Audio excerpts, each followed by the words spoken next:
Það skemmtilegt að flytja góða fréttir. Ég foreldri eðlisfar og ég held að það sé alveg grundvallar krafa sem að verður að gera til hvers og eins fréttamanns. Ég misti algjörlega af punk-tímabilinu því að þeim árum hlustaði ég aðeins á spilverk þjóðanna. Siðferði í starfi fréttamanns er gríðarlega mikilvægt þar sem að honum hefur verið falið umsjá yfir mjög hvössu vopni. Ákaflega mikilvægt að það sé farið í hvívetna eftir ítrustu siðferðisreglum.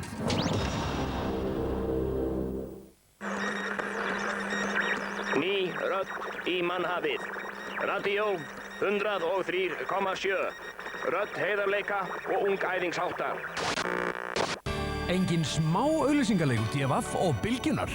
Fylgstu með framhalds smásögunni Davíð Vilberg í morgunþætti Ívars á Bylgjunni á hverju morgni. Svarið við spurningunni finnur þú í smá auglýsingu DFF.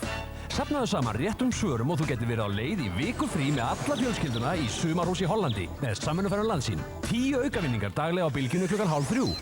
Hlustaðu á Bylgjuna og lestu smá auglýsingar DFF. Samvinnuferðum Landsín, DFF og Bylgjan.